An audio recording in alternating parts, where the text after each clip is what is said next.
The broadcast is now starting. All attendees are in listen-only mode.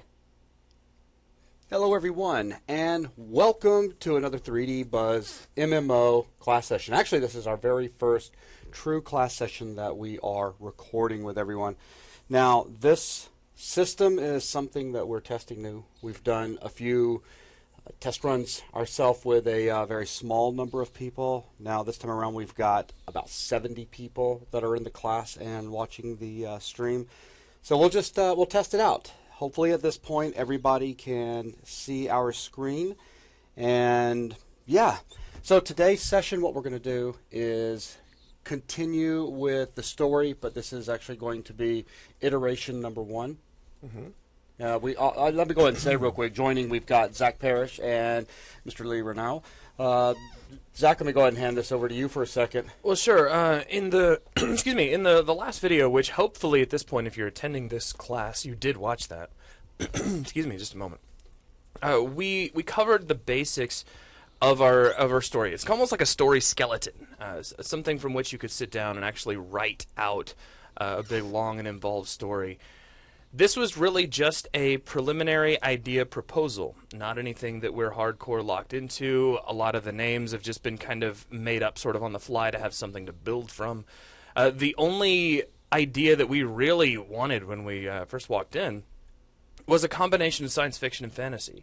And so everything kind of branched out from there. And again, hopefully you've watched that video and you've seen how that went down. So what are we doing here? In this meeting, I'm only here to discuss anybody's questions or concerns or even suggestions about the story and about its flow. That's right. This is something that's going to be very important as we do each of these class sessions. We're going to let you guys know at the beginning of the session what the topic is, and we really must stay on topic. When developing a game, there's so many different tangents one can take and just kind of start exploring topics that get further and further away from the main subject that we want to, well, stay close to. And we know that's going to be really bad here on the first meeting. I know a lot of you are probably here with some question that you've had since the class started. How are we going to handle this? When are you going to get into that, etc. and so forth? No, this is not the time. This is not the place. We're going to be talking strictly about the story. If you have intentions on talking about anything else, please keep those questions to yourself, or by all means, post something over in the MMO lounge, and we will get to you as quick as we can. Yeah, we've definitely given you our ear over there, as well as you guys have our PM information, you have our email information, and we've been trying to respond as quickly as possible. As a matter of fact, Zach's been quite proud with some of his response times with emails recently. Well, I think the quickest being the other day, what was it? It was negative 10 minutes. No, according to Google, it was negative 10 minutes. I think it was, but I think you had like a 4-second reply or something like that. I've been like almost chatting with people through email. It was pretty scary. So before we get started, let me take just a second to explain something about the system. You guys can raise your hand, and there's, if you look over at your little control panel, you'll find where you can raise your hand at. And I can see when a hand is up. Like right now, we've got Mr. Tiziano's got his hand up, which I'm going to put it down for him. There we go. But just because we're not taking any questions at the moment as we're getting everything kicked off. When somebody does raise their hand, Gavin, go ahead and raise your hand again. Let me demonstrate to everyone how this will work. So Gavin's going to raise his hand, and then I can unmute him. Hey, Mr. Gavin, are you there? I'm unmuted. All right. Yep, How you doing? I can hear you. I'm good, yes. I've spent 4 hours catching up with the forums today. That's all I've achieved. I haven't seen times at 3D Buzz like this in so many years. I've had about 2 hours of sleep, and in those 2 hours, the forums just exploded. And when I got back up, I was blurry-eyed. I hadn't got my coffee yet, and I was like, what the? I'm not even going to be able to get through this before we start. It's been shocking. But I wanted to take a second to thank you for all of the help that you've been providing people over in the forums. I've seen that, and it's just absolutely awesome. Love the new avatar. Oh, that's cool. Oh, you saw the, yes. You will respect my authority. That's right. Yeah. Well, I'm a pedant, so it comes out.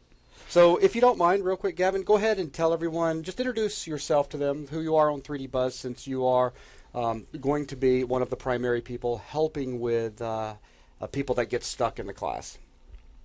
Okay, well, I'm Fat Gav, as most of you, or certainly people who've been around for the last couple of years will know. I'm Fat Gav on the forums, and I like spelling. And no, I'm a musician by training and trade, but I've been interested in modeling and programming and generally anything. I came to 3D Buzz looking for programming tuition and ended up watching everything. And here I am, yes. Yes.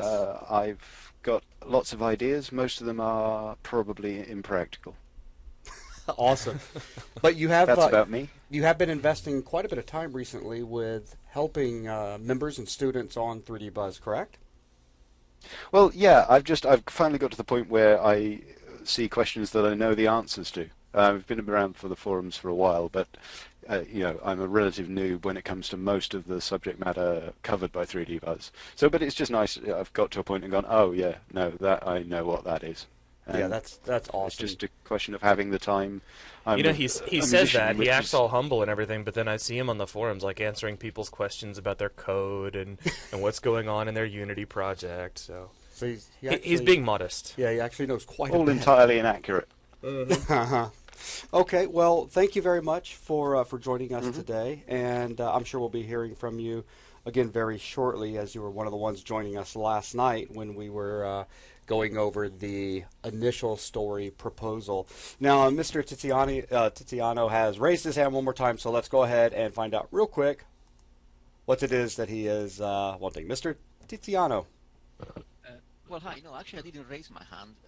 I clicked on something else. And your mic volume is very low. Yeah. Very low. Okay. Let me sort it out. And you're over in Italy, aren't you? Well, I am Italian, but I'm in UK. I'm in England. Oh, well, when you go back home to Italy, just make sure that you've got a couch that I can come over and crash on for a while. Yeah, no kidding. Yeah, that'll be good. Awesome. I so want to get over to Italy. Is it volume better now? It's Not at now. all. Nope, there. That's a little bit better. Let's be better. Okay. There we There you go. Yeah, well, that's maximum now. So. Okay, yeah, but we can hear you. Excellent. Okay. Okay. Excellent. Okay. Good. All right. Well, we know that works. So, did you have a quick question? Yeah. If it may, I'm not sure if it's the right question right now, but it's more of a suggestion on the story and so on. If you want to start talking about the story, if not, I can keep my question quiet for now. And Okay, yeah, hang tight with your question for just a few minutes. We'll get into the story stuff, and then absolutely, we definitely want to hear suggestions, okay? no problem. Thank you. Oh, okay, brilliant. Thank you, sir. Okay, so that gives you guys just a quick idea of how you can raise your hand, and we have the ability to unmute you and let you speak. Again, make sure you're aware of where your microphone volume is. So far, with the tests we've done, probably 20-25% of the people we've had to ask to turn their mics up because the volume was just a bit too low. Now, we are screen grabbing the presentation, so I just want to let you guys know if you are unable to participate in any of these class sessions that we have, it's completely okay. We will make sure to post these videos afterwards right into the MMO video section on 3D Buzz. I also want to bring your attention real quick to the questions section inside your control panel. You do have the ability to type in questions just in case you don't have a mic or you are one of those people who just don't like to talk. But come on, It happens. You're not actually standing up in front of, how many people do we have now? Almost 80. Yeah. I honestly did not expect that many. That's so impressive. But you can type over there, as several of you guys are doing right now. So shivving off work, so no mic. Ha ha ha. You know, I don't want to be rude and raise my hand. But It's not rude. Are we able to see the other people currently in the class? Actually, that's a good question. Let me come over here. And let's see, attendees can view the attendee list. There you go. So at this point, everyone should be able to see everyone else. And now there's nice and cool and things like that popping up. But if we catch anybody passing notes, we are going to kick you out. Unless the note's to you, right, Zach? Mm-hmm. Yeah, that's what I figured. All right, well, that's about 10 minutes into just some light chit-chat and discussing kind of how the system works to get started. I'm sure it's going to be bumpy for the first few times, but Sure. this thing does provide a lot of flexibility. One of the things originally that we were going to do was simply have people meet in the IRC and then have Skype, but with Skype we were limited to only 25 people that we could connect with. We could not control who was talking at what time, and as many of you that have listened to 3D Buzz radio shows in the past know, people start stepping all over people and it becomes, well, very messy. So this gives us a lot more control, but most importantly is it gives us the ability to share our screen with all of you live so that you guys can actually see what we're doing.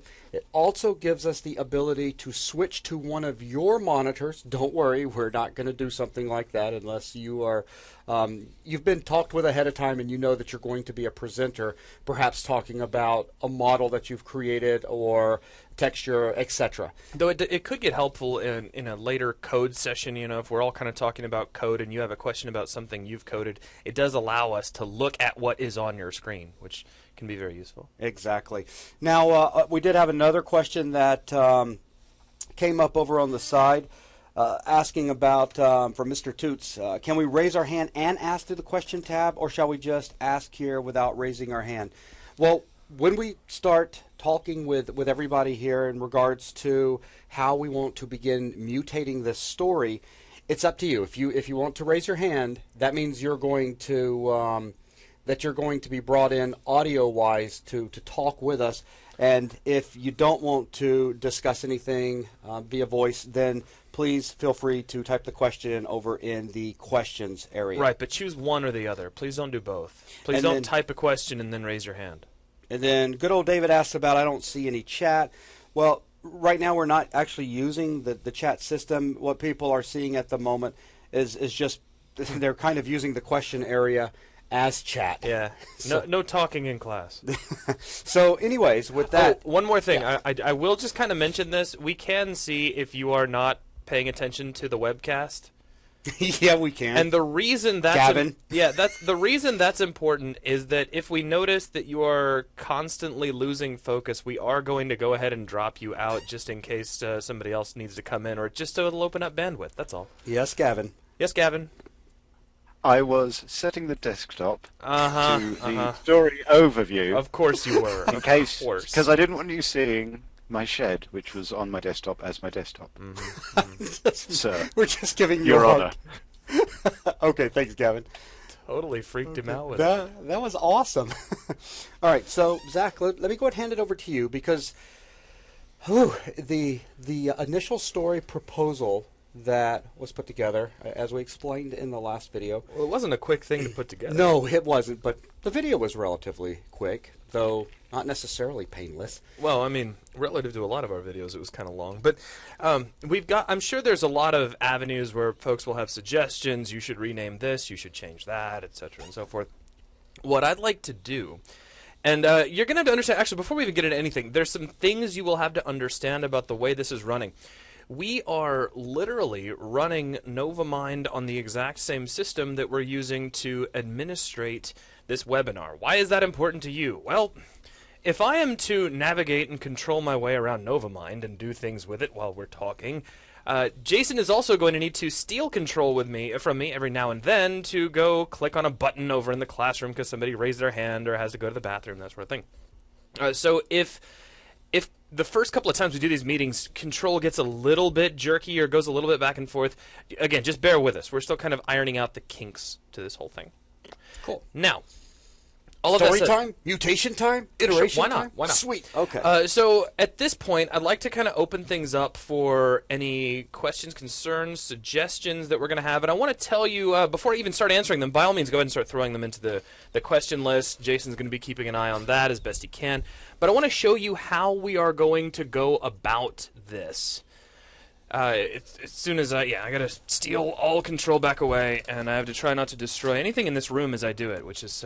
Now, I will say this, after you show this, the first person that I want to open up the floor to is going to be NATO, Ah, okay. because he's been working his butt off on ideas. Well, here's how we're going to do this. If you have a completely new suggestion that doesn't really augment or change anything here, like if you come up, there should be another race of beings that come in and do stuff, then what we're going to do is drop in a new floating subtopic. Oh, sorry, not floating subtopic.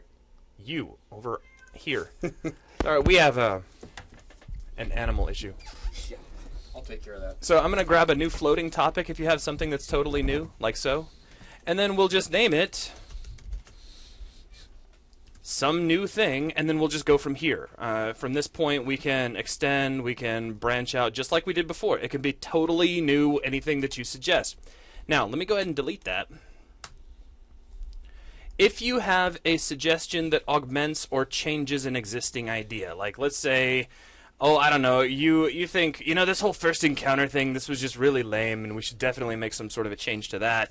What I'm going to do is make a call out to this idea. And if you're using NovaMind, that's Control-Shift-Enter to do that.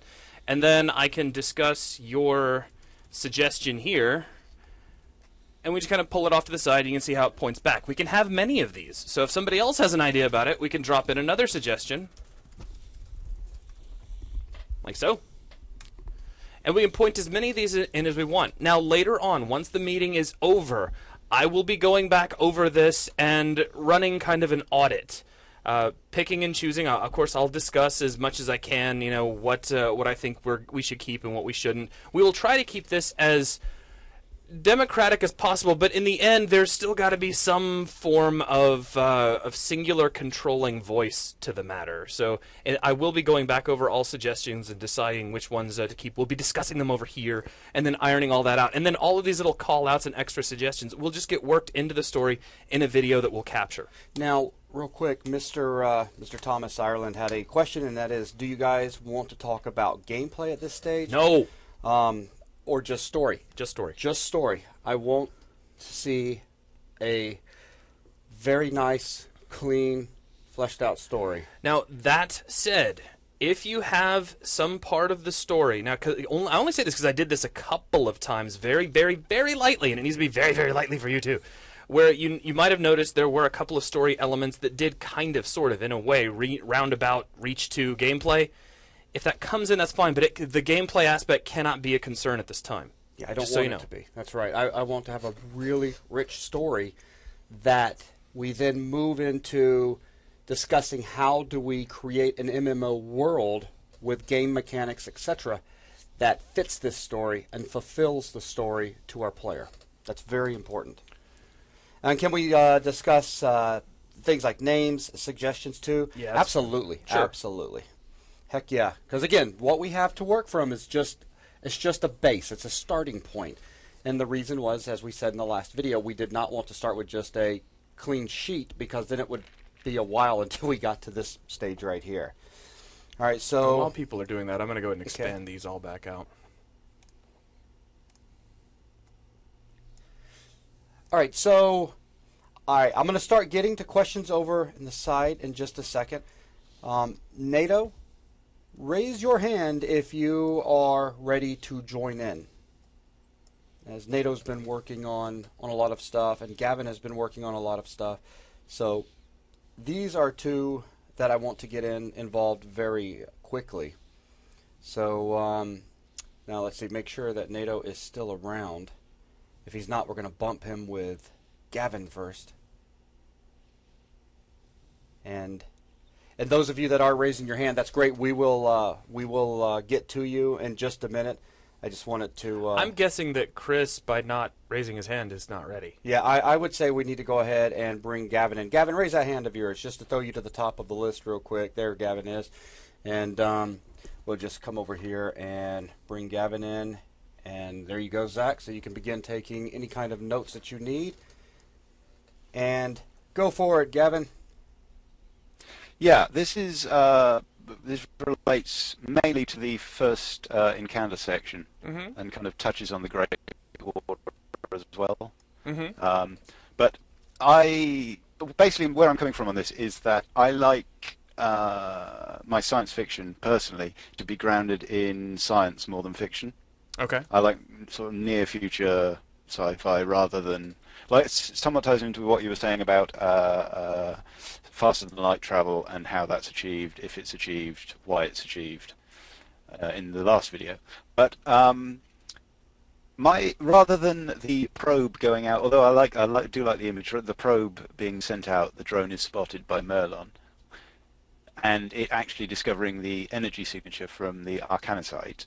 I was picturing the Mage Wars that happened on Elythia to culminate in final battle between the factions that you've got there. And this battle involving magical energy is so vast that they actually throw the planet out of its orbit, out of its system, and through deep space at unimaginable speeds. As you were saying, there is powerful magic available on a sort of getting a huge group of powerful magicians together, or musicians, to play bass control. and guitar. Well, my initial thought was to steer it through space, but actually, rather than that, it would require less magical energy to just protect it from the debris of space, than it would to actually stop a planet, just hurtling out of control. So, Well, I'm trying to get a grounding for where this would tie in. Would this be like a result I'm going of to the try and war? give an. I think he's talking about this was something that took place in the Mage Wars. Yes, sorry, the Mage Wars.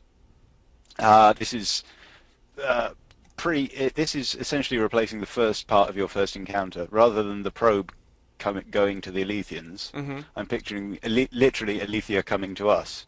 It's flying through space, and essentially, as it goes along, it's picking up a trail in its gravity well of all of the debris that's it's passing. It's gradually turning into like a massive planet-sized comet with then as it flies, it comes within range of our sun's gravity well, gravitational pull, and my initial idea was that it hits the Earth and knocks us out of orbit, but it all seemed a bit trite, and also the likelihood of... Gavin, do you know what the likelihood of our survival would be if something like that occurred? I was just Exactly. that was the first thing that came to mind. Is like, well, okay, everybody's dead. You're So, a man who likes yeah. science, and that we were talking about this planet being I a lot. was just trying to So- get by the planet going through, the emptiness of space without a sun, and these people not freezing to death. Well, that's magic. They have the magic. That's the magic, you see. That's why we can't get there. But, no, rather than it striking the Earth, which is a bit trite, aside from being so unrealistic, if it was a near miss, however, the trail of smaller debris that's being pulled along by the planet could buckshot the Earth, essentially.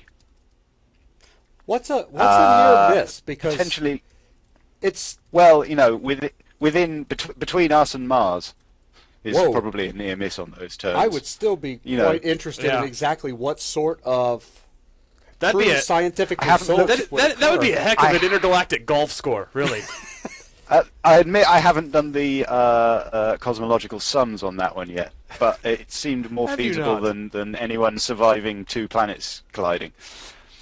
True, However but, it comes but you to be, started this whole it's thing got- out about your feel for everything being grounded in science, and Zach had something that was, well, I thought pretty realistic with the idea of a long range probe finds this, and you've gone to using gigantic slingshots to send planets. I hurling figured through it out. space. What killed him was the faster than light travel.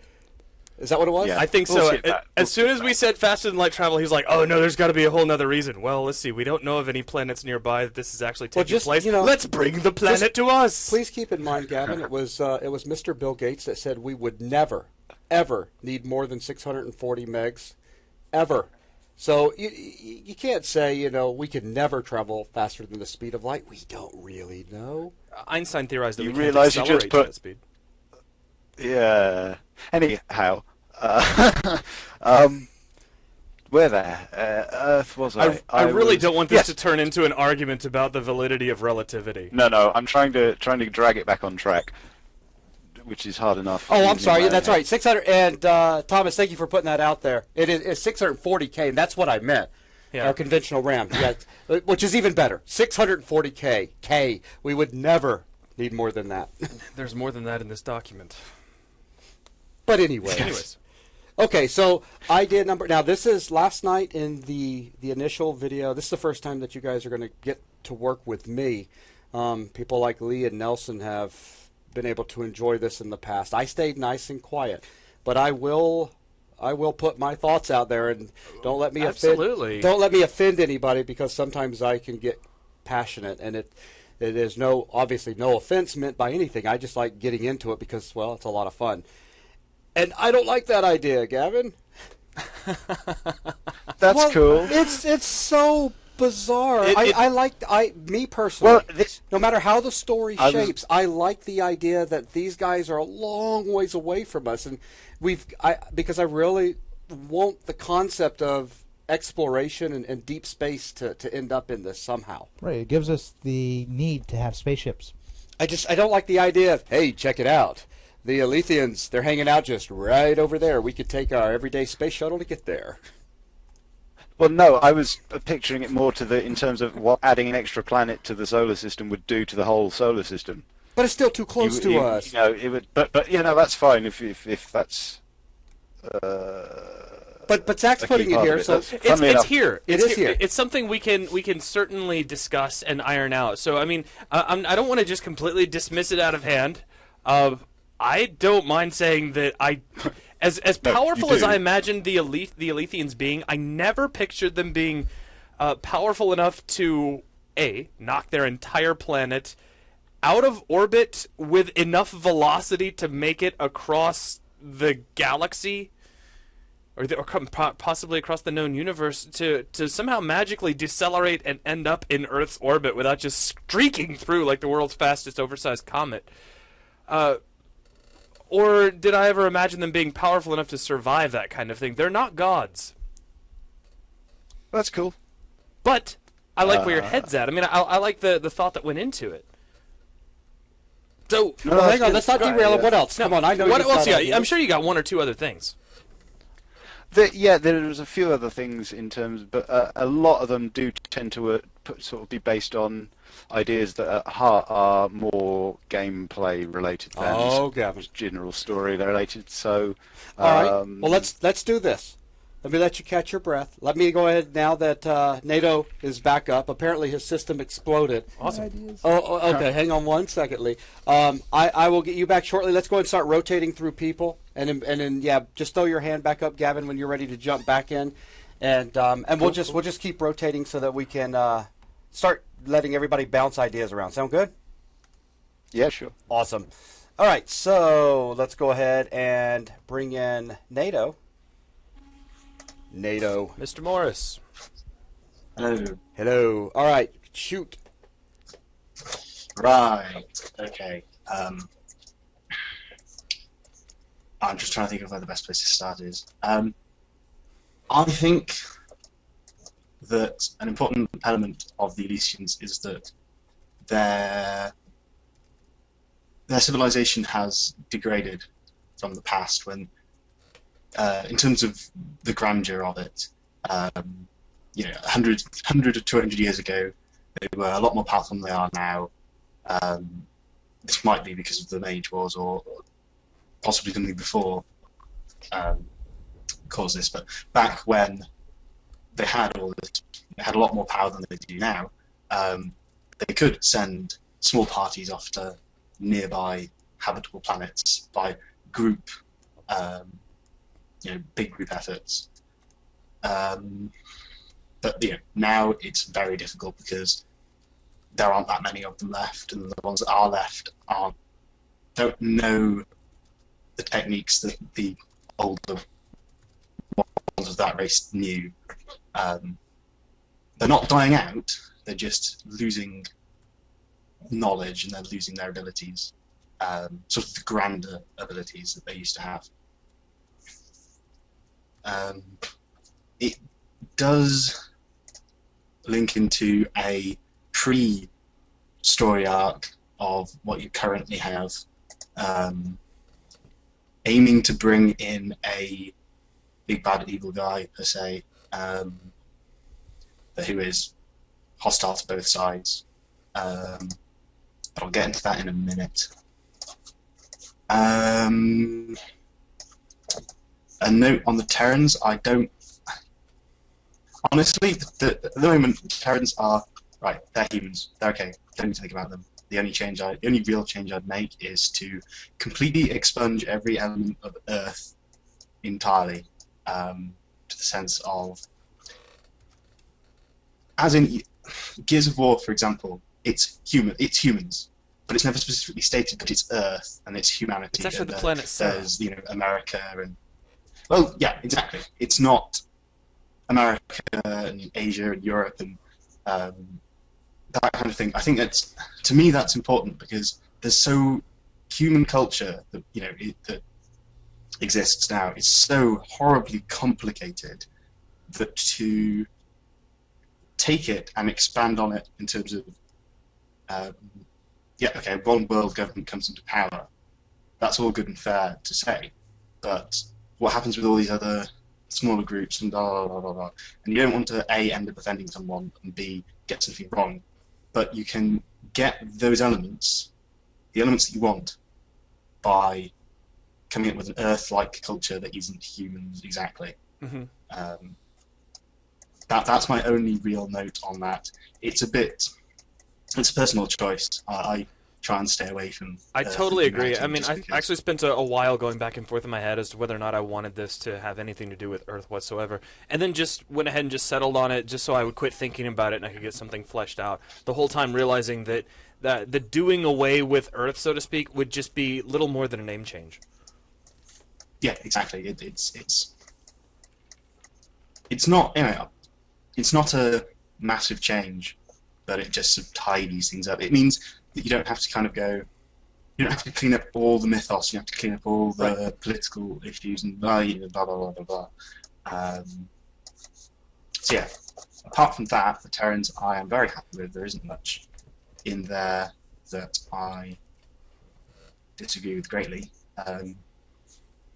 I did have a thought actually on them, which is, this is a bit more arcing in terms of, I think after we finished recording, someone mentioned, as in last night, religion, dimorphic religion between the two groups, and that, the Eleuthians possibly do like religion, they are a bit spiritual and whatnot, but, the Terrans are just sort of corporate and very secular. I thought, no, I don't like that, switch them around. So, Eleuthians, very secular, they might have spiritual beliefs, but they keep that entirely out of their out of their laws and out of their politics. It's all kept in personal sense. Whereas Terrans they worship the corporations, they worship brands, they worship kind of sort of ideas almost. It's not sort of worship intensive, going to church and whatnot, but you have your brand, and you will always buy that brand, and you'll never buy anything else from another brand, just because it's just what you do. It's not sort of, oh, Nike, how awesome you are, you're amazing, you save children, etc. like that. It's just, well, I've always done it, and yeah. Or a better example is, I'm a PC, you are a Mac. Grr. It's just based off that. Yeah. So it's a religious element, but it isn't sort of... Okay, well, how does that tie into the overall story in some way? I mean, is that something that you think could be... Do you think that's an extraneous thing, or something that really, really needs to tie into the development of the environment? I think it really depends how much Earth, so in inverted commas, you want to have, because if you do have a large portion of, let's say, the Terran starting area being on Terra, on Earth, then I would have it overbearingly pushing down on the player that that you can't look anywhere without seeing some sort of advert, some sort of almost oppressive belittling of other companies and things. It's just sort of very hostile. I just real quick, I did notice a question roll through a moment ago. John Miller says this feels more like we're discussing the setting and not really the story. It's one of those things. I think the two are very, very closely related in this case. I don't think you can really discuss one without going into the other. We're trying to establish a grounding, a backstory, and a backstory is, almost by definition, a setting. How did we get to where we are? You've got to explain the environment because the people, the characters, the societies are all culminations of what has taken place in and through the creation of that environment, of that setting. So I don't think it's responsible to consider the setting and the story to be two divergent elements. So I just wanted to go ahead and address that before that scrolled completely off the screen. Okay, that's cool. But yeah, that's more or less. I'll just. Well, give me just a moment. Just work with me for a minute, because I'm not really in a rush here. This process is just going to take as long as it takes. As a matter of fact, I'm glad you said that, Zach, and to Mr. Miller as well. In doing something like we're doing right now, this is going to take a lot of time, and I am not planning on breaking this up into like, we just did an hour, so we'll see you guys in a few days. Let's go again. For those of you that, you get to a point and you get tired and you want to, log out and check the video later or come back in a little while, that's completely cool. I want us to invest as much time as we need to right now, as much time as you guys are willing to put into this. And because it's going to take a bunch of hammering. We've done this in the past, and, we've easily spent... We've spent days before talking about ideas that we've had. Yeah. So I wanted everyone to know that I think when I scheduled the class, I put it in the system for 3 hours, and even then, that's not a requirement. Though I may tell everyone to hang on and hit stop on the video to start a new encoding so we don't lose anything. I just wanted to. The meeting may be broken up into a couple of different pieces just to keep it a little lighter on the system. Really, really excessively long videos, especially with a lot of screen panning like we have to do here inside of NovaMind, get fairly large, and so we may need to manage that. Man, let me tell you what, Zach. Yeah. There's a lot of people out here that I know, and then there's definitely a bunch of new names that I don't know. But Mr. Hans Von, I love this guy. He said, "This is the base. If you don't have the base right, then the rest is a waste of time." Well, it's more than that. I mean, I still love that. No, it is. But it's like every little thing that we can iron out here will give us ideas and solid grounding to start building these environments that players are going to have to go through. Like, okay, let's say we take this idea that NATO has thrown out about religions. Awesome. So if we really hook onto that and we start building out the environment for the Terrans, we're going to need something like some sort of chapel that they can go into. And maybe this chapel is literally covered in some form of advertisement. Maybe it's built on the form of advertisement. But now we've got all these ideas just out of that for building something for a player to go and experience. That's why setting and story, at least in terms so of the you game, get religious statute by contributing to advertising. Exactly. Like tithing is buying products. It's just something like that. You just take consumerism and just ram it to as far as it'll possibly go and stick it into something and call it a Bible. It's really twisted, but it's also kind of cool. But because you do things like that, you suddenly get a clearer idea of this physical environment that you have to define so that a player can interact with it. That's why you can't have a story and a setting as two different things. It all has to come together. Yeah. All right. So, NATO, I want you to bear with me for just a moment, because what I need to do is start jotting some of this down, and we have noticed, at least over here on this end, that if I start doing really fun and interesting things with NovaMind while you're talking, you start to get all garbled up, like you're coming to us from the bottom of the ocean or something.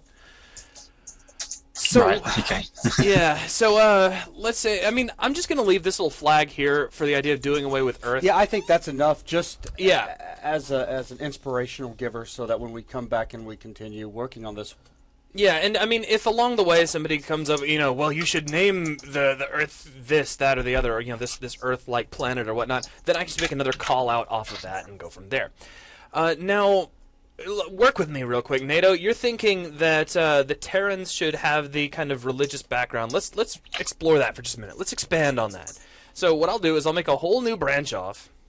And let me see. Will it let me graph that to the other side? Yep. Yes, of course it will. And let's just call it religion. Yeah. Actually, let's just start here. Society, and then we'll branch from there. Oh, look at us go! Ah, it was already there. I knew it was in there somewhere. I just didn't see it. So I'll just branch from down here. Now, I did do a save as on this file, so I will have the original. I can go compare it against this one. Religion. All right, now let's talk about this. Just in terms of your idea, there's no wrong answers here. Of course, we can change or eliminate any of these. Go back over some of the things you said regarding this religion. Right. I think the most important thing is it's not based off a. It's not based off spirit. It's not spiritual. It's entirely commercial. It's entirely capitalist. It's an expansion of what we have today in terms of brand loyalty, but taken to a complete extreme. It's not a. the Terran are the Ferengi? That's Nice. awesome. I'm sorry. Nice. Nice, Brad.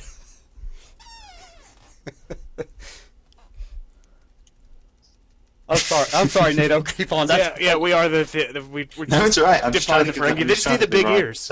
Phrasing. So no, and actually that may be enough to get us started. So what are you thinking about the overall climate? Does everybody follow some form of religion? Are there a bunch of little tiny individual sects for the different corporations? I think it's describing it as a religion is the best way of describing it, but I don't sort of perceive it as being a. Okay, let me throw it a different way. Let me try to spin that a different way. I have kind of a unique background when we start discussing religion, because right now I live in southern United States. In the southern United States, honestly, this part of the world where I live, there are I can't even say almost. In this town alone, there are more churches than there are gas stations. And different churches, different denominations. They're everywhere. So, what if you take this idea and kind of spin it around to... you could go one in two directions, and I'm just going to kind of throw these out very, very generically. You could say that all the corporations decided one day, maybe some sort of meeting, some sort of dark closed door sort of thing, that in terms of control, it makes more sense if you can get the people to zealously follow some religious style belief just about the idea of spending and corporatism, and maybe even call it that's your motion. It's called corporatism, or something like that. Or do we have all of these different corporations each vying to get the largest congregation, if you will, by saying, come follow us and ignore our competitors? I think the second one. Yeah. I think the way I see this, sort of coming about is, in an Earth-like civilization, you'll have religion, like we have today, in the past, and that degrades over time, or in my mind it does. As technology improves, people start questioning whether or not, because ancient texts in the world today, they're written so long ago. If you compare it to the one world and modern technology, you start to see fractures in the difference. Do you know what I'm saying? Yeah, I hear what you're saying. Yeah, and that will theoretically only get worse as time goes on. So human subculture and kind of not subculture, subconscious, this sort of collective subconscious of humanity needs to find a new religion, and they find it in corporate culture. In the corporate culture, in acquiring goods, acquiring money, spending it, having a flashy car, having a a nice watch. Materialism. Materialism becomes the new religion. Yeah, exactly. I do want to throw this out just real quick. So, hey, bear with me. Just hit pause for just a moment. David Markham Jones had a really neat thing he threw into the questionnaire. He said a society with magic is likely to have less use for gods. Why believe in say Thor when a guy who makes thunderbolts rain from above lives next door? And that's such an interesting point and ties in beautifully with what you were saying, NATO. How the Elethians can afford to be secular. They haven't really needed in their society to find means outside of their existing condition to explain things like life and the natural elements and whatnot. They've always had control over those. They pretty much are their own gods. And George LeCaque says religion exists because it answers questions for some people that can't. No, wrong one. Wrong one, George. Okay, yeah, sorry. All the text is jumping, and I'm like halfway across the room. Wouldn't contact with the Alethians spawn a religion in the Terrans? It very well could, and I like the idea. Besides, everything that you guys see in this web, I've always imagined being pre-story. We're not living through this. This is not what's going to take place throughout the game. This is what happened to get us where we are today. No, it's just what George brings up. The reason I pointed that to you is I thought that was very interesting because how would we respond? Or some of us respond to come across somebody who is, raining firebolts from the sky. Exactly. Well, I'm kind of getting there. For those of you who, I'm going to assume that most of you, and I know that at least one of you didn't, and I'm just, you know who I'm talking to, and I'm just shaking my head in abject disbelief, but I'm going to assume that most of you saw the film Avatar. Now, of course, I fell in love with the movie, and I got into all of the extra mythos of it. In fact, Jason picked me up a really nice book that kind of takes place in the Avatar universe. It's like the survivalist guide for Pandora or something. And it goes into a lot of extra detail that I think is covered in the special edition about the response on Earth to the discovery of Pandora. And how there's like this kind of splinter group on Earth who believes that Pandora is like the last bastion of spirituality and is this kind of sacred ground, and they've become this really zealous movement of people. Exactly what was just racing through my head when I saw what George had posted in the question. And I can really see the people of Earth, seeing this wondrous power in these people and reaching out and going, oh my goodness, this is what we've been waiting for. It's a sign. While the people of Alethea are just completely aloof to that. And in their own way, they see that as being kind of a primitive thing. So it's sounding a lot like V. Maybe? No, it's just... I haven't... Okay, my exposure to V is very limited. I remember the original show when I was a very small kid. Yeah, that's why I was looking at you. It's like, I saw the original many years ago and barely remember it, and I didn't see the new one. Yeah, I was a very little kid. I remember the weird lady who looked like... Ursa from Superman who ate rats, and then I haven't really got into the new one, even though I know I should because Morena Baccarin is in it. But yeah. So, okay, we've got a note there about the religion. I think we've got enough of an exploration there. Come back into certain areas. Nato, do you have another area that you'd like to touch on? Well, let me actually do this. Do we even have a societal branch over here to reflect this? I don't think we do. I mean, kind of, with the feudal system here. Let me take this and I can branch off of it. So, grab here, and let's just say society, like so. And I'll take this whole feudal system thing and I'll branch that off of society. Now, if you're, again, if you're trying to get the swing of Novamind yourself, I just grabbed the little grafting handle and dragged that over onto the new society extension, so that just works. And, very secular. And then from that, in just 1 second, we'll say no real need for gods. Now, David Markham Jones I thought this was interesting. It says, by the same token, Alethians are likely to find technology fascinating. Wouldn't it be cool to summon fire without having to have inner peace and focus? Use a lighter. Absolutely, and that ties back into some things that we're getting into in mass media now. Like I keep thinking Harry Potter, Ron Weasley's dad, who was just totally freaked out by the Muggle technology. They have like cars and motorcycles and all this other stuff that you and I think are totally mundane, but they're totally into it because we've almost found a way to produce magic as far as they're concerned. And so you just take that to the next level. I mean, look at this ray gun that they've built. I mean, I have to focus with all my might to do it, and they just have to point and click. So we could actually take that and we can branch off as well and just say part of their society could result in a fascination with technology. If not an affinity. I mean, they won't have that. Fascinity? Look, I'm making up words now. Sweet. Fascination with technology. But on the other end of that, it stands to reason that you'd want to pop over here to this side and say that there's going to be a fascination with magic as well. Yeah, the people that would do anything, pay anything. Oh yeah, to harness you're gonna have your that really technology. I mean, especially those. What's the classic one? The people who want to live forever. That's right. They'll see like that healing magic and be like, I must have that. Fascinating with magic power. And it's forbidden for the other guys to share any of that. But then there are certain people that do.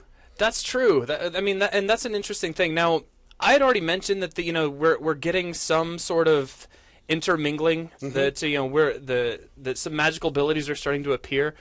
But that's kind of an interesting concept to just go ahead and say outright that at least the upper echelon of mainstream society for the Alethians view that as just a forbidden or evil thing.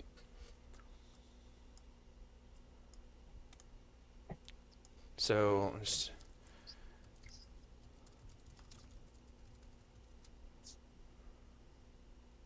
Oh, Andrew.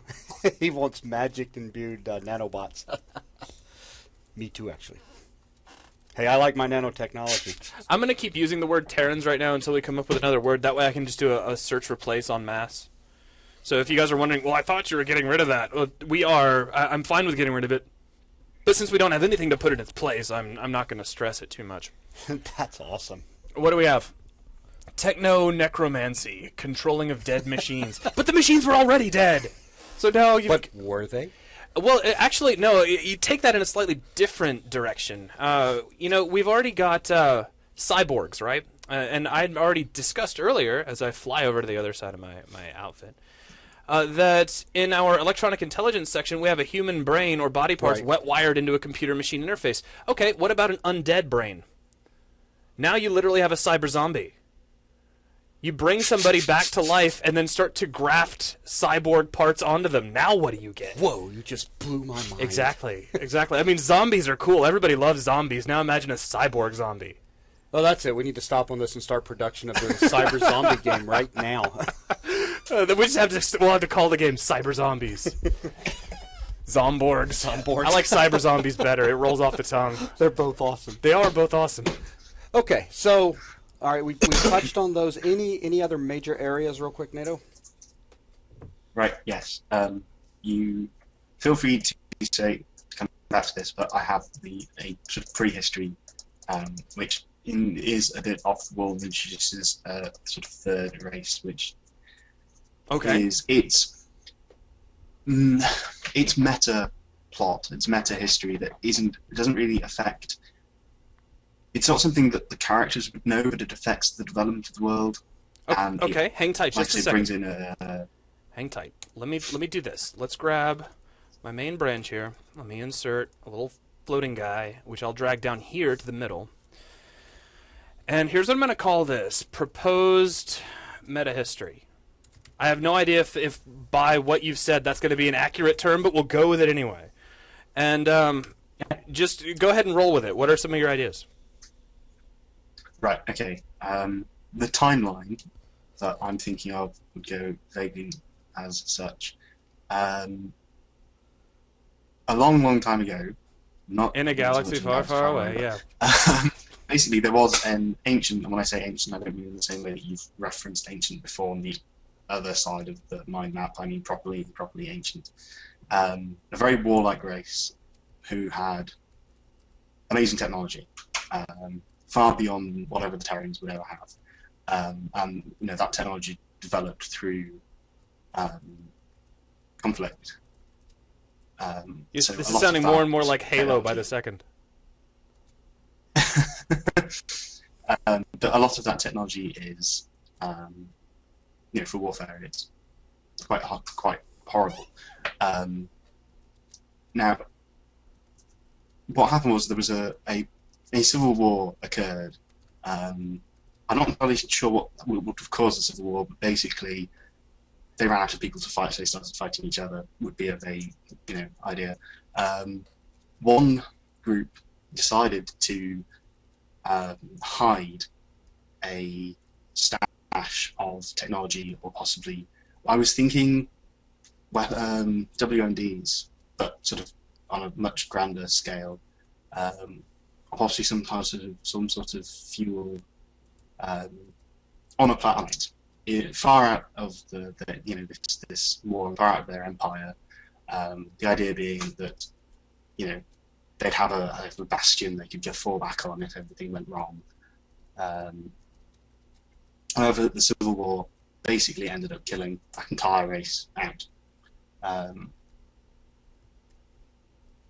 Okay.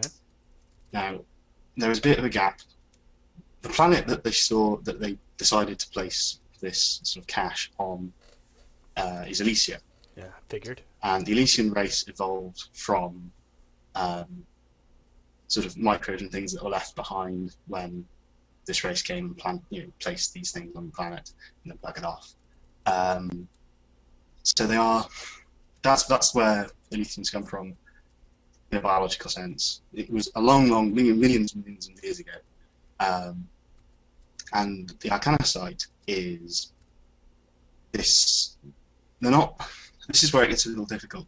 I like the idea of fuel, or possibly sort of ammunition. Well, you just say it's a power source, because you could use it in either direction. Yeah. So the same thing that you use to power the engines of your ship could be put into some large cannon and fired at a planet, It's a bit like uranium. It's about storing uranium somewhere. Exactly. You could use it for fuel. You could use it for. Yeah, they use it to power a submarine or an aircraft carrier, but also they put it in bombs and blow big things up. But it's the idea is it's entirely artificial. It would never occur in naturally on any planet because it's entirely synthetic, and that's why you only find it on Elysia, because it's the last bits that were left from this ancient race that we know of. There might be another bastion on entirely the other side of the galaxy that has another race with these sort of powers, but that's not important. So that's where the Elysian's power comes from.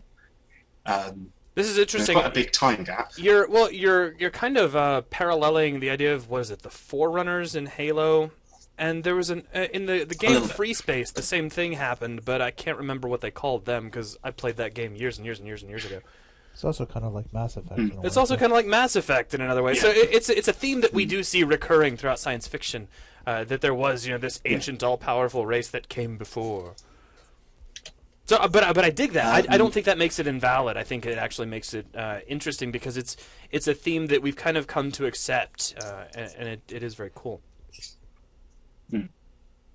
Okay. The rest of the storyline kind of does tie into the current storyline, but I'll just continue on from here. Is this still just continuing on with the timeline? It does continue on, but it's sort of this bit can be sort of more slipped into the previous Elysian history. So it's sort of a subcategory. Okay. I can do that. Please continue. Right. The Elysians evolve. They gain these powers, and they realise that they can send people to other planets if they get a lot of them together and they work very hard. And they might exhaust themselves for weeks, but they won't kill any of themselves. They won't exhaust themselves to the point of death. And they'll send people off and they'll have very fleeting contact with them, but not sort of a lot of contact because it takes so much sort of essence to do so. And there are two sort of powerful magi who have fundamental disagreement.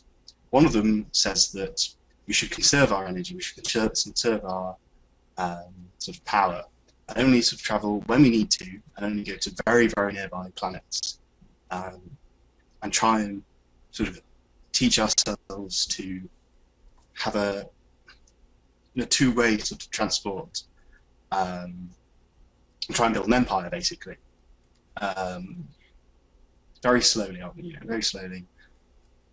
The other one thinks that basically the grass is always greener on the other side. He wants to send loads of different parties out there as far as possible and go and find greener grass elsewhere. Yeah, you've literally So they just have- they defined have- like a conservative branch and a liberal branch for the idea of, Yeah, of exactly. exploring other worlds. Exactly. Now, what happens in the end is, at this point in the storyline, I think you don't have good and evil magic, per se. People know that necromancy exists, and they can use it. It's not forbidden. It's just not done. It's a taboo, opposed to being evil. Yeah, but my problem with that, before I even write it down or try to work it out, is that, you know, when something is not done, and you know, it's something, you just don't do that, over time, that eventually becomes evil. Society defines evil, and if we've gone hundreds, even tens of years by saying, you know, well, this is just something you do not do, then it becomes bad, it becomes negative, and if it becomes negative enough, it becomes evil, and then you just completely try to shun it and keep it away. So while I see what you're saying, I really do think that the forbidden powers should be viewed, at least by the higher majority of Alethian society, as something that is evil, that gets you in kind of the outcast frame of reference. Right. Once something becomes socially unacceptable, by definition, it is bad or evil. Yeah, this is still quite far from the current setting, as it were. But yeah, it could actually be already be sort of classed as evil. But the mage who thinks that they should, you know, go out and explore more decides to take a small group of his followers and try and send them as far as they can, and in the process, he makes the decision to use everything he has at his disposal.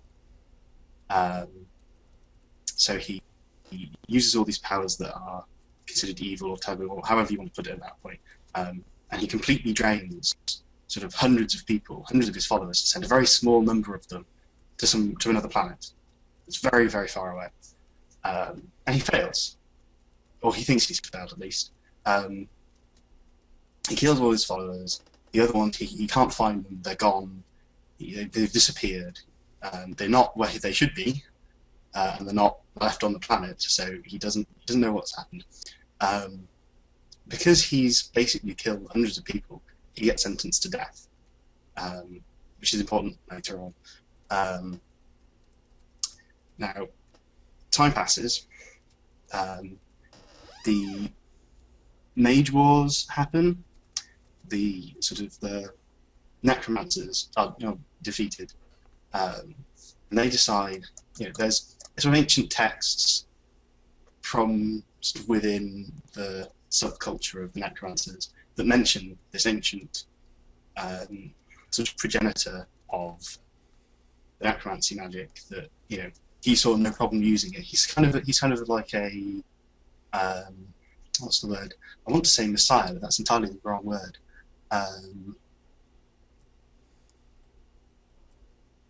He's the guy that first started that movement, and the necromancers in the current day decide the only way they can win is by bringing him back.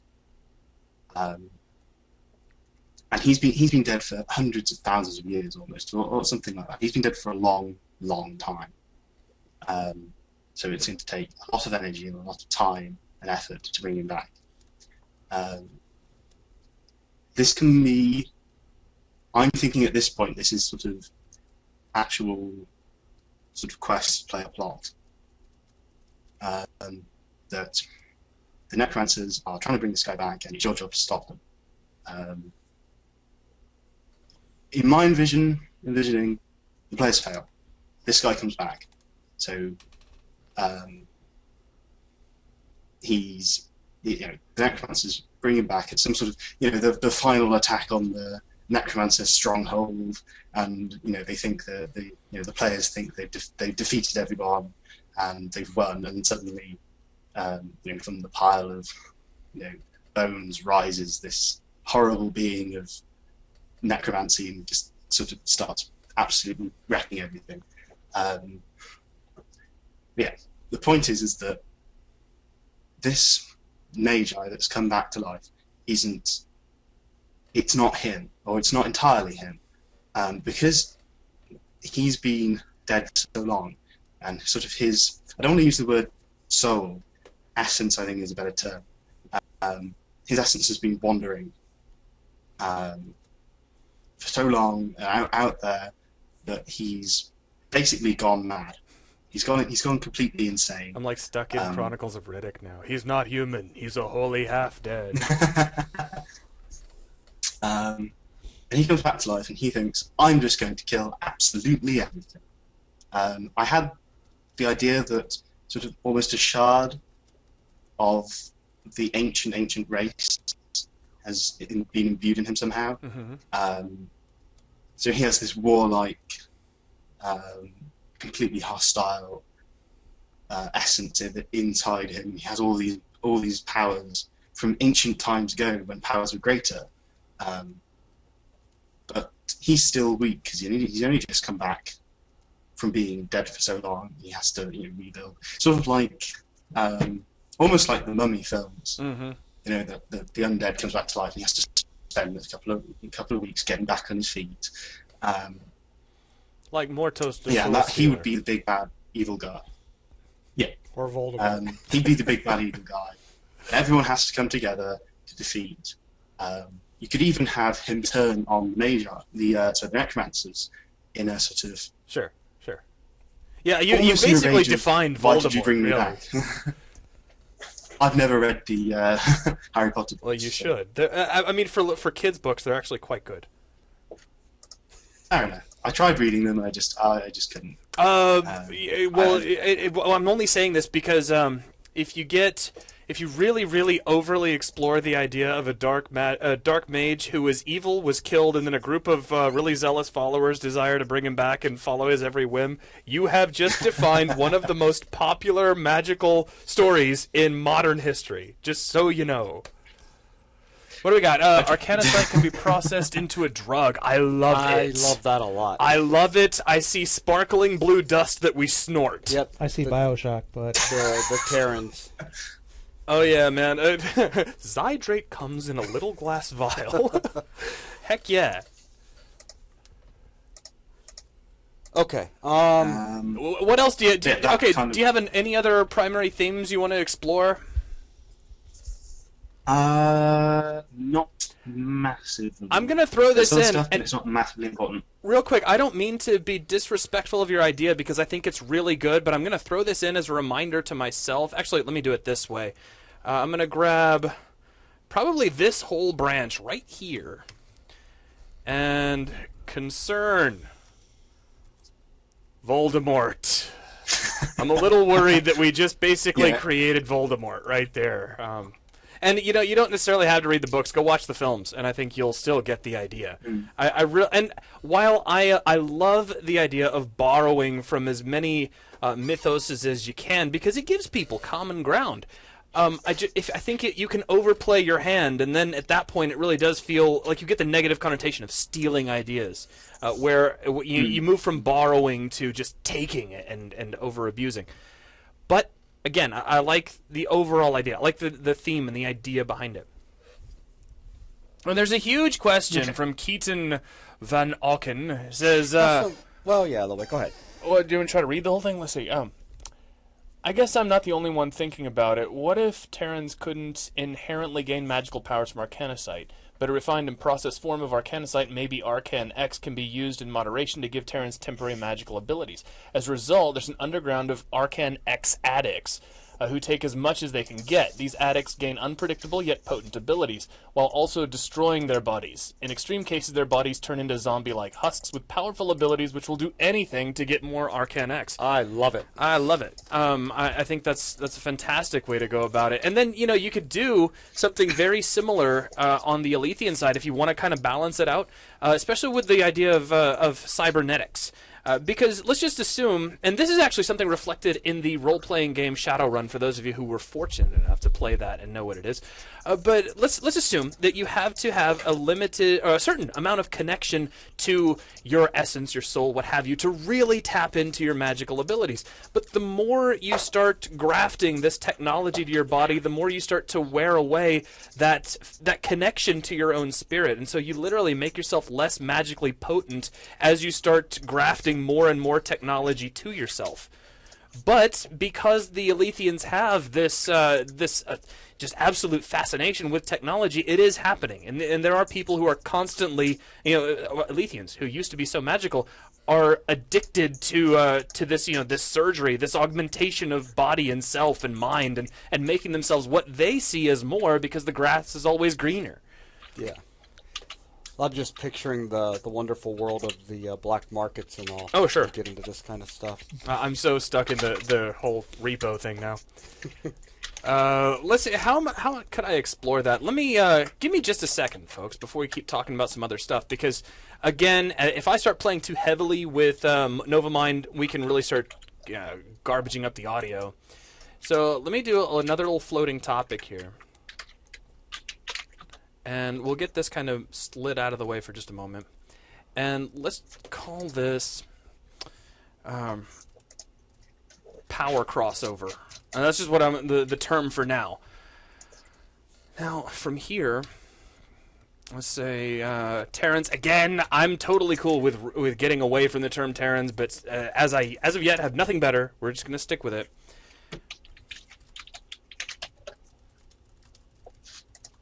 They cannot inherently have magical abilities. Drug made with arcanicite. I'll try to capitalize that whenever I can. Arcanicite. Forgive my spelling, guys. So there you go. Drug made with arcanicite grants temporary powers. Terribly addictive. Can be unstable. Unstable. Destroys the body.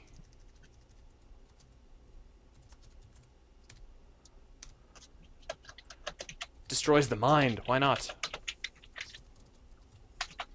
I still can't spell the word destroys. Give me a big round of applause.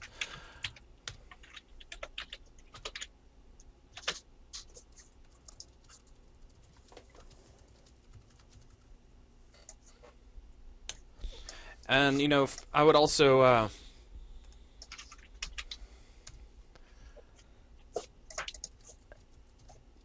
designer variants of the drug.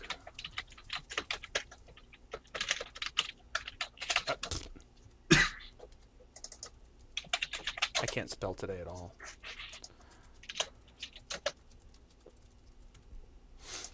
So you can have all kinds of fun with that. And then a second ago, just something for consideration, David Markham Jones said that a Terran drug that suppresses magic powers allowing Alethians to use technology. Also a cause for causes. That's another interesting thing where it could be that magical signal, magical aura that the Alethians have because of their overexposure to arcanicite throughout their entire lifetimes does cause a difficulty accepting cybernetic graphs exactly, and perhaps it even goes so far as to make it difficult for them to be too close to and use computers very well. Who knows? It's like you keep trying to tap on the keyboard, but something about your personal signal makes it break the connection. I don't know. I'm just I'm daydreaming, but I do like that. Give me just a second, though. Keep that one in mind. Let me graph this over to the other side. And let me make a whole bunch of subtopics for no reason, because I tried to hit the delete key and missed because of your keyboard, Jason. I blame you. Okay, fair enough. Let's see.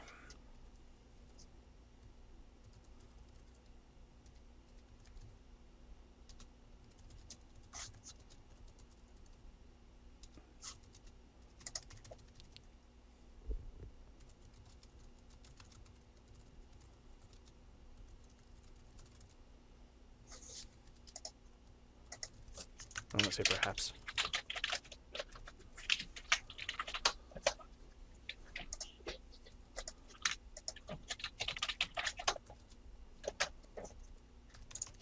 go from inhibits to suppresses. I think that's the word that we used.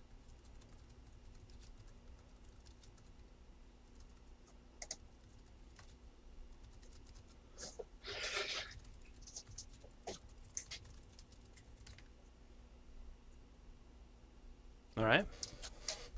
I think that's enough to get us kind of going from those ideas. Okay, and you were going to say, What NATO? else? What have I already forgotten? No, NATO was about to say something in regards to this. Yes. That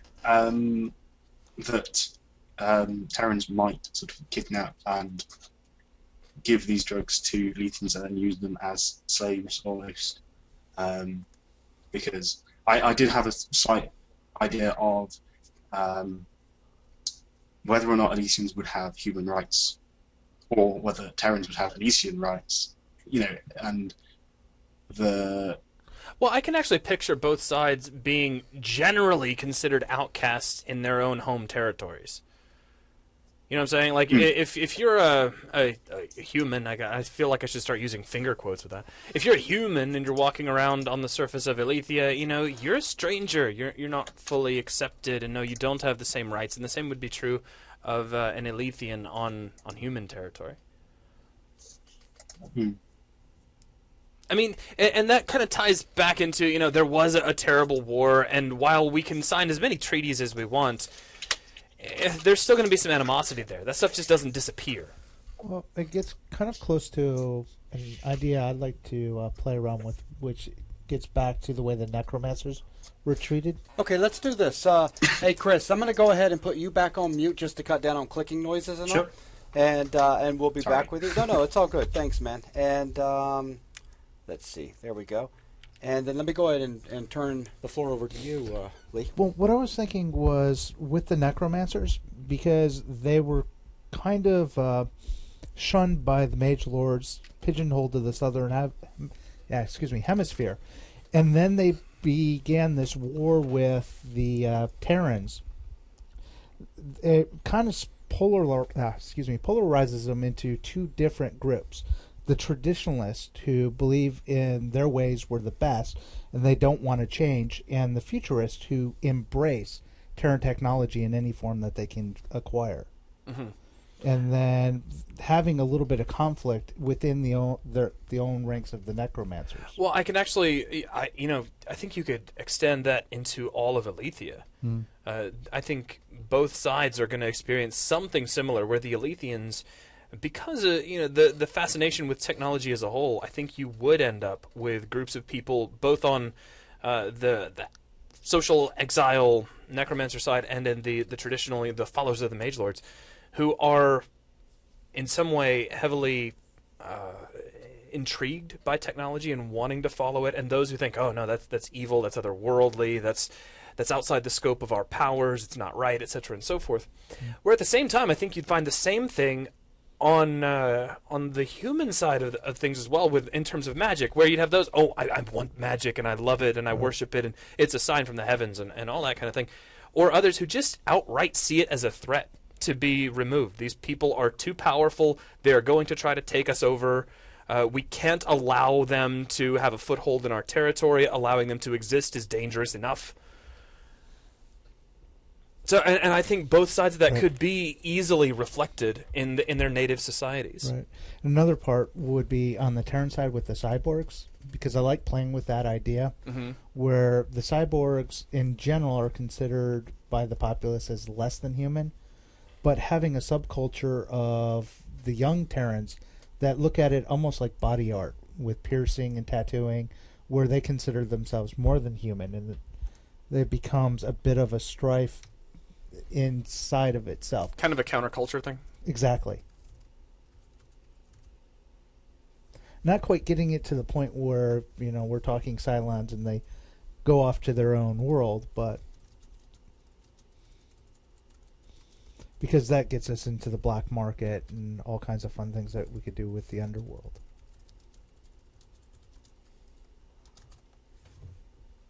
Okay. Fair enough. I'm going to get, let's bring in Mr. Andrew Brown. Yeah, here. Andrew. Hey. Hey, what you got, man?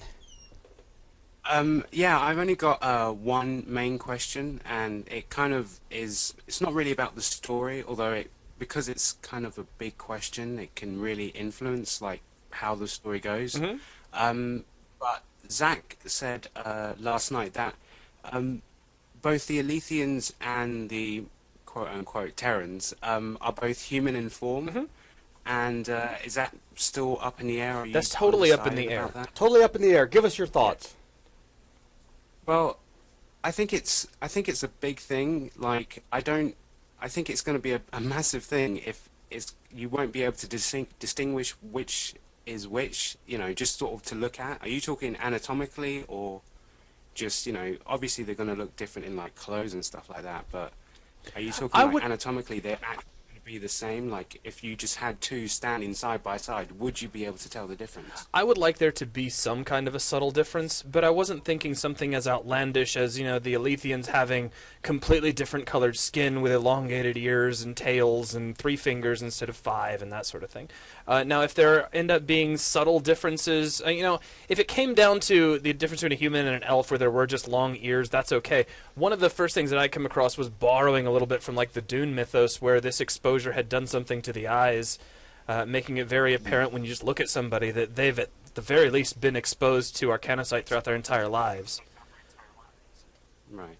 Well, I had an idea. Since if we're going to go down the road that they might, be very, very similar in, anatomically, then I would think there would definitely be some story points where you would get Alethians, covert Alethians, and covert Terrans going over to each other's planets or whatever, and I don't know, getting up to some shenanigans. Absolutely. Like, I'm not coming up with these stories, but I just think that maybe that might be something for other people to think about. Well, you're also venturing. We're so far into this. Not to irritate Fat Gav any more than I have to, but we're into this realm of science fiction that's so fictional that it kind of almost wraps back around to fantasy.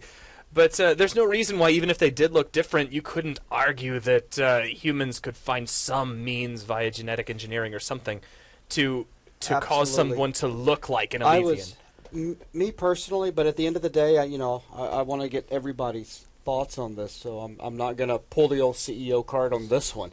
But I would definitely like to see, different looking. I mean, if we start thinking of the game itself, I'd like to be able to choose different races, different models, different looks. Me personally, but for the Alethians, one of the things I believe that Zach had placed in the magic area was shapeshifters.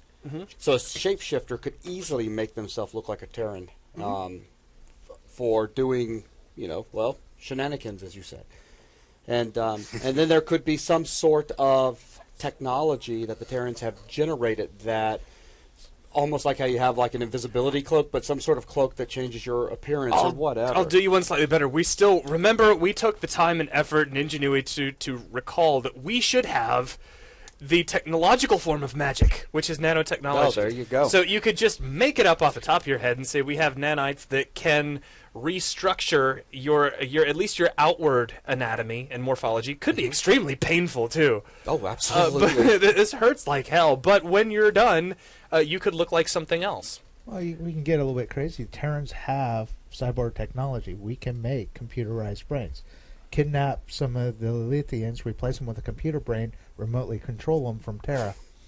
Yeah, I mean, the possibilities are just, they're endless. They just go on and on and on.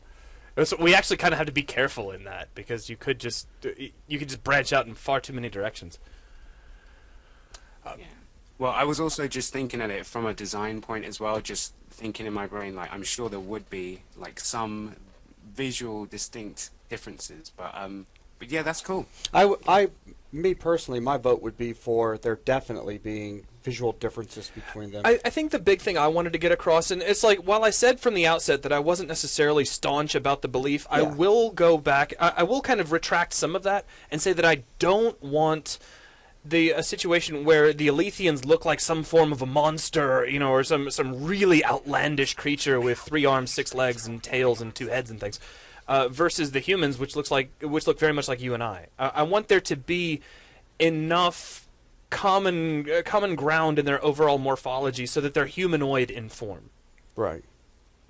maybe they could have tattoos, or I don't know. Sure, or anything. Or okay, so they end up with different colored skin. Maybe they do have some sort of tail, or backwards bending knees. Or, was it tri-hinged legs, that sort of thing. Yeah, but I won't worry about concept art. Exactly, right now. exactly. That's its own thing. But just know going in, I'm not really locked into them actually looking completely like each other. But it was something that I toyed with in my head because I can see pros and cons to both sides of that argument. Yeah, that's what I was thinking as well. Well, on the one side of it, it is nice to have something that is totally new. I have my own.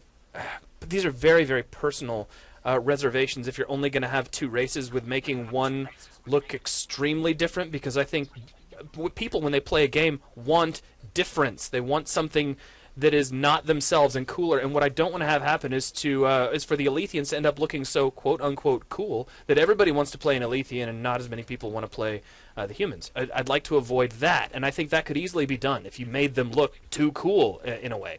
Well, I mean, but at the same time, you balance it, because at the same time, if the Terrans had because the Terrans is going to have technology that would appeal to me. Sure. So, I'm going to be looking at the technology side closely, because I'm going to be more interested. I mean, that's in World of Warcraft. That's how I play. I look for what's an advantage to me as far as how I like to play. And then I go back over and I see all these people for the Alliance who suddenly decided to play Worgen. Yeah, but I still see. It's like, oh god. Absolutely, and I still see plenty of goblins running around. I still see plenty of humans running around if I head over towards the Alliance side. So it's not like nobody at all signed up to be a human, Well, but when you think about it, day one, when World of Warcraft opened, how many people rolled the Night Elf as opposed to, say, a human? I don't know. I'd have to ask Blizzard. But it's the newness of it that you have to worry about, especially when you get a new type of character and magic. I go back to, it comes down to the gamer.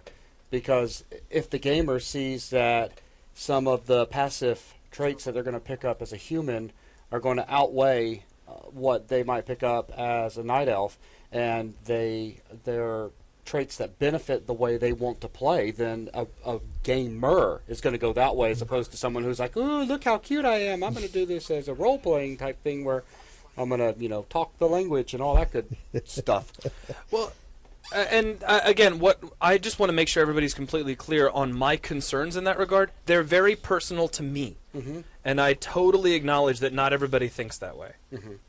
Now, somebody did ask, and I just totally randomly fell across this question, so if I've skipped your question, I don't mean anything by it. Let me see if I can make sure I don't lose it. Yeah, why do we have to stay with the idea of the Terrans as being human? We don't really, but I want one side of this to be human. I'm very pro on that, because I don't want to end up with a situation where you get to choose between these two races which are entirely alien and not anything you can relate to.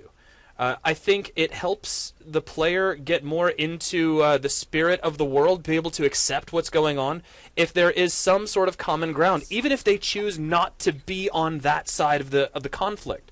To know that there is a people, a society, a race that they can relate to and say, all right, well, there are humans. I can kind of understand how this came about, that came in contact with this other group. I think that grounds it and makes it all more believable. Yeah, and Andrew also has a very good point that he just throws in, which is, Terrans don't have to look too human.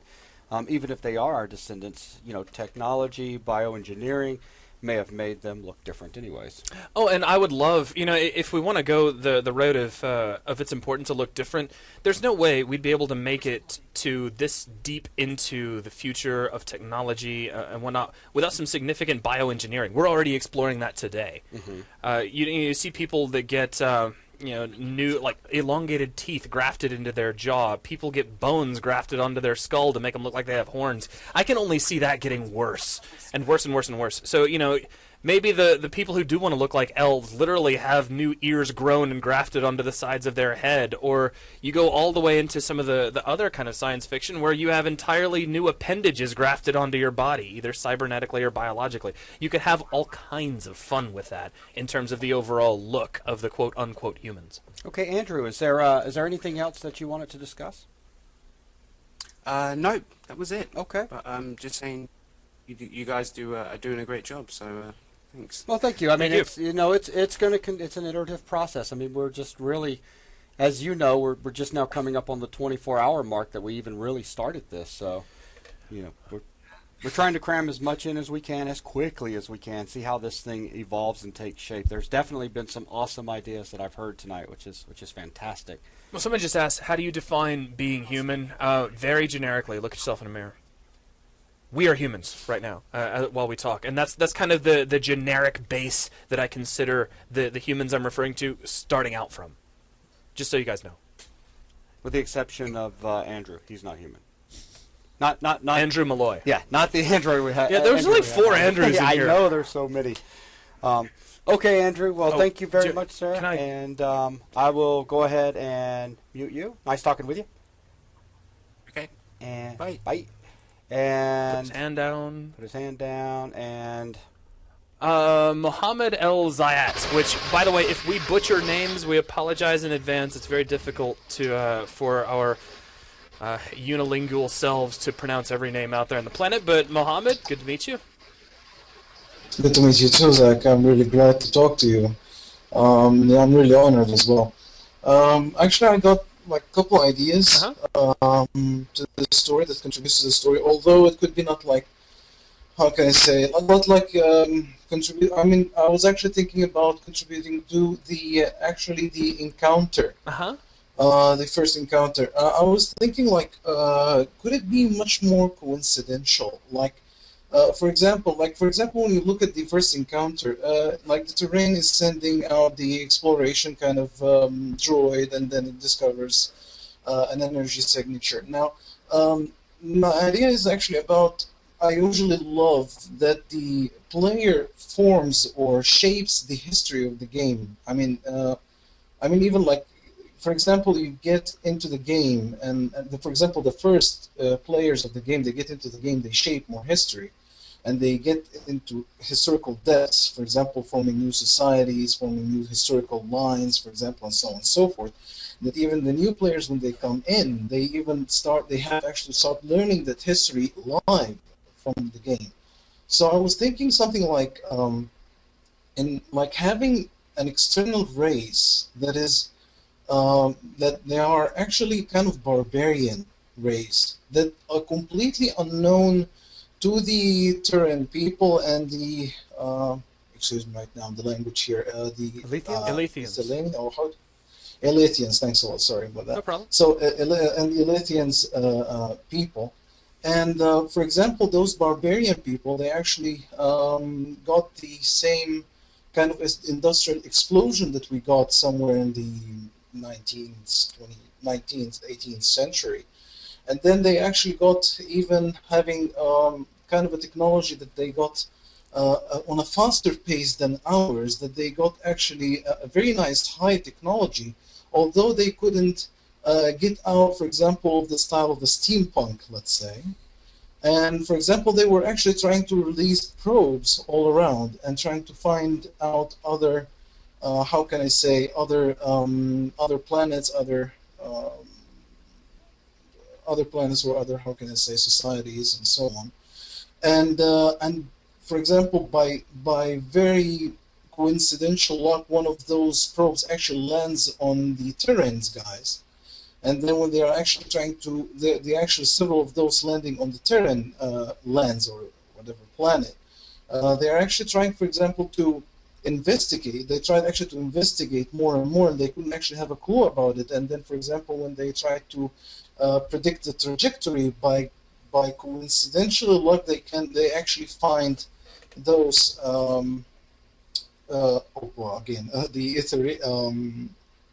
oh man, let me get that. How was written actually? The Ithilanian or the Elethians? The Elitians, thanks. Oh man, I'm sorry about that. It's completely. I have actually troubles with names, by the way, so excuse me for that. So,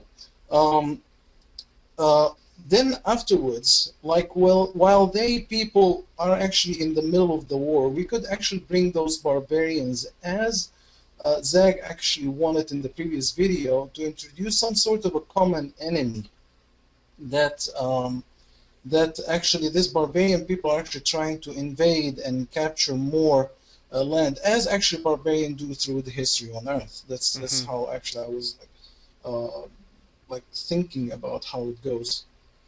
Almost like at the least hordes for the of the history, North and then coming in. and oh, excuse me. What was that? Go ahead. Like, Oh, it's No, I almost couldn't- like the hordes of the North coming in and just always harassing the Romans and the civilized peoples of the world. So it would be a third party in the conflict. So you're talking almost third like party having in the conflict, but they are actually trying to take over lands. In fact, like they're actually trying to expand their territory, like we can see actually in the history in our actually on Earth. So that's how I was actually kind of thinking about it, and from now we can actually like leave those kind of expansions, for example, like for this mind map, and leave the player to form the history, to see who's going to conquer more, or to see how well there will be a peace. Well, there will be, for example, like certain regions of certain of that barbarian whatever society or civilization are going to be having peace with us, with the Tyrian or with the Ethiopian people. Sorry. all right. Elysians people, excuse me. So, I was actually thinking to make it a little bit more real on the ground. For example, like having not always one certain, like one government society or one government civilization. Could be a little bit like split it, like countries or something like that. What do you think about that, Zach? Oh, I think if I take your idea and distill it down, it's something that that did come up in our previous video, because the basics of it, the meat of it, is to have a third race that is really kind of your greater antagonist that is fighting both sides. That's the simple way to look at it.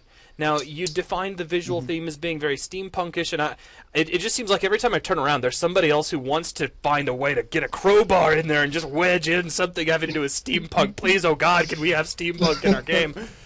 And it's just... Don't worry. Basically, what he's saying is Lee says that about 15 times a day over here. Seriously, I can't throw out any idea without Lee going like, oh, well, this should totally be a steampunk thing, and can we have something with gears and knobs and things, which I'm fine with. Honestly, I had figured we would work in some sort of visually steampunk-like element, he said with exasperation. But I was probably going to associate that more with the necromancers on the planet Aletheia.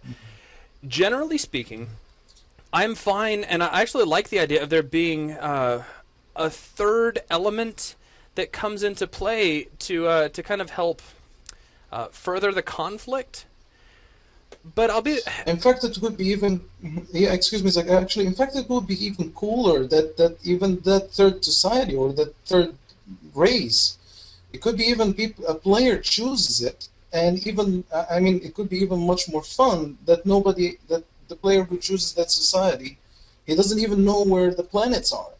And he just start to find and expand his territory. If he stumbled about the turns, boom, I got it. Like it's like by luck. Here you go, let me invade it. So it was like I was actually love more that the player forms the history of the game more than having like a deep history, pre-history of the game. How actually I look at it. Well, that's the only catch, though, is that at some point, all of the players need to be at the same point in history so that they can interact. Remember, one of the funny things about an MMO is that every single person is going to try to have their own unique experience. It's almost like an axiom of the genre where everybody who plays wants to feel like the chosen one. And to me, if you allow too much history definition to take place on an individual player basis, you're basically making a single-player game. Yeah, well, everybody as a whole, from the starting point in time in the MMO going forward, will be establishing new history. Right. But to get to where we are, I do agree with, I very much like for the player to learn, of course, all of this lore through gameplay. Right. Don't tell them, show them, and don't even show them. Let them experience it. Yeah, you guys are on the development side right now, where we really need this entire thing to be defined, and I want it concrete. But then when we get over into the game side, it's, how do we take this once we have our final story and history all in place and turn it into a believable environment that allows for players to discover this history, to learn this history as they're in the progress of creating a new chapter in these two races or three races or factions history as they move forward. Yeah, we're making our starting point. And then we need to build and flesh out the universe in which every character will experience the remainder of their lives in the game, so to speak. I do agree that we need some sort of a common enemy, whether it be a third quote-unquote race or faction or something internal, something that's already here. But I also very strongly believe that antagonistic force does not need to be player character based. Though I will say that I did like one of Mr. Mohammed's ideas with, if you could play this third, and I know everyone might throw popcorn at me, and that's cool, but I just wanted to let him know that I'm on his side of, what if you were able to play this other race and you didn't know anything about where anyone else was? You've got to just come upon it yourself. What if? Now, of course, that means they're not tangled into any of our history as far as wars go or anything. But that's not to say that us as the developers are working our way towards a new great war with this third faction, and let that be built from the point where a game begins as they begin discovering it. Well, you borrow almost from Battlestar or Mass Effect in that fact. The barbarian races could be in a flotilla of ships lost in space trying to find their way. Mm-hmm. And then eventually through gameplay, they happen to discover the other two races. That, to me, that's... And I know You're riding a really close I range know in because having to discuss gameplay. I'm about to break my own rule, but hang on, I'm looking for my CEO card. There it is. I'm just I'm holding this up. Please bear with me. He's got an awesome point. If it's almost like its own game that's going on, and that's my only beef with it. I totally understand, because this is out there, but I'm expanding on what he said. Because what I think you're doing right now is you're breaking off and making a sub MMO that could end up being highly limited. I'm just tossing ideas on the table to put in the back of your head. That's all I'm doing. No ideas are going to be left out. So, it's interesting because it's defining history as we move forward, as the game begins, based off of what happens when and if somebody finds somebody. I know you started this flood, so I get to only add to it. What of the person who joins the game a month after they've already discovered people? They don't get to experience that because they've already been discovered. But they have a history that's been defined by the players. Go ahead, Mohammed. Well, if you look at it from this side, look at the real life. For example, you born, for instance, I don't know when have you been born, actually, which year, but for example, you have been born when electronics already have been around. Radios have been around. You didn't experience the life before radios, so you just got them there. Yeah, and to further that's the idea. And to further that, what happens if you sign up in World of Warcraft Cataclysm now? The Lich King's already dead. Damn it. You didn't get. But you can still go through it and run that dungeon. Sure, let's put your ass in a spaceship somewhere and see if you can find. I'm just kidding. I know. But you can't play the original Barons in all these other locations anymore. I know, but let me just, like Guild Wars 2, this is the big thing that they're trying to accomplish, which is, and I give the same look that Zach does, but they're touting that they're actually pulling it off. We'll see, but it's. I think what they're doing is going to have to be something where you have situations that constantly revolve and fade back and forth between one side and another. I agree. Though I have based heard on wars. Their designers say that when major events take place that define the future in the game will never be experienced again. Well, but that's also true in World of Warcraft. Look at the Shattering. Look at simpler things like the building of the the silly place up in the north where you do all the jousting and whatnot. You know, that place got built once, and now you never see it again. Right. But generally, with all of the smaller things, from what I was reading and watching on the Guild Wars 2 thing, a lot of the conflicts that are going to be big and momentarily, you know, changing, are going to kind of wash back and forth and ebb and flow like the tide. But that's the impression that I got. Now, I haven't played the game, and none of us have, and I'm not exactly, you know, calling up the developers to say, hey, how are you guys doing this? So Well, the flip side, real quick, I can see Zach's point in the fact that now you're talking about if we did like a flotilla, you do have your mini MMO out in space. That's an experience that we'd have to code, and a limited number of people would experience for a limited amount of time. But what do they do when they're lost in space other than looking for stuff and walking around their spaceships? Well, okay, but here's a compromise. Well, why not giving clues, for example? Why not giving clues, for example? I mean, you cannot leave the player like all alone. You could, for example, like leave some tracks on the planet, for example, that lets the guys theorize, that lets guys try to focus, because mostly, like, when you throw them on the first beginning, everybody will be just completely focused, trying to search in the area that they're living in, and they will actually try to forge as much like details and as much how can I say, evidence that they can actually form some sort of a theory that they can right now know where they can speculate where exactly those planets are. I mean, in general, I mean just a global idea, for instance.